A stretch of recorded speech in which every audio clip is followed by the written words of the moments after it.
সংযুক্ত আরব আমিরাতে চিকিৎসা লাইসেন্স পাওয়ার পরও ভিসা না মেলায় দেশটিতে যেতে পারছেন না বহু বাংলাদেশি চিকিৎসক। আবুধাবির বাংলাদেশ দূতাবাসে আয়োজিত এক সেমিনারে বক্তারা বলেন, বিভিন্ন প্রতিবন্ধকতায় সেখানে বাংলাদেশের স্বাস্থ্যকর্মীর সংখ্যা কমার পাশাপাশি ভারত, পাকিস্তান ও মিশরের চিকিৎসকদের আধিপত্যে তারা আরও পিছিয়ে পড়ছেন। শিবলিয়াল সাদিকের রিপোর্টে বিস্তারিত। সংযুক্ত আরব আমিরাতে বর্তমানে লাইসেন্সপ্রাপ্ত বাংলাদেশি চিকিৎসক 263 জন, ফার্মাসিস্ট ও নার্স খুব কম। অনেকে বাংলাদেশি লাইসেন্স পেলেও ভিসা জটিলতায় দেশটিতে যেতে পারছেন না। রোববার সন্ধ্যায় আবুধাবি দূতাবাসের আমিরাতে চিকিৎসা সেবার সম্ভাবনা চ্যালেঞ্জ সেমিনারে এসব তথ্য তুলে ধরেন দেশটিতে কর্মরত বাংলাদেশি চিকিৎসকরা। আমাদের যে প্রস্তাবনা ছিল যে সরকার এবং এমবাসি যাতে করে এটা হাই প্রায়োরিটিস দিয়ে এখানকার যে অথরিটিস আছে, ইমিগ্রেশন অথরিটিস, তাদের সাথে কথা বলে যাতে করে এই প্রবলেমটা, ভিসা সংক্রান্ত প্রবলেমটাকে যত দ্রুত সম্ভব সলভ করতে পারে।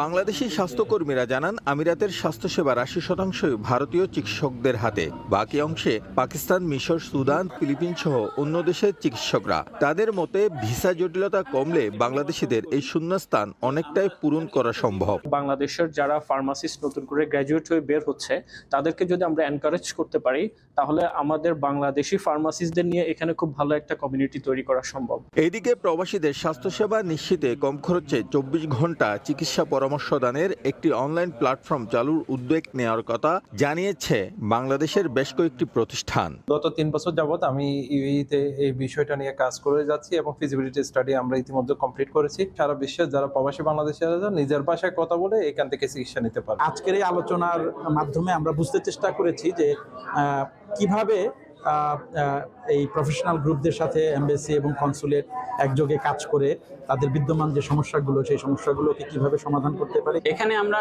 চেষ্টা করেছি প্রফেশনালসদের নিজেদের মুখে শুনবার জন্য যে তারা কি কি প্রবলেম ফেস করে এবং কেন এটি বাংলাদেশের ইয়াং ডক্টরস প্রফেশনাল বা মেডিকেল প্রফেশনালসদের জন্য আর অ্যাট্রাকটিভ হচ্ছে না, এটি ওনারা আলোচনা করেছে। বাংলাদেশ সরকার ও আমিরাতের বাংলাদেশ মিশনের যৌথ উদ্যোগে এসব চ্যালেঞ্জ ধীরে ধীরে সমাধানের আশা প্রকাশ করেন সংশ্লিষ্টরা।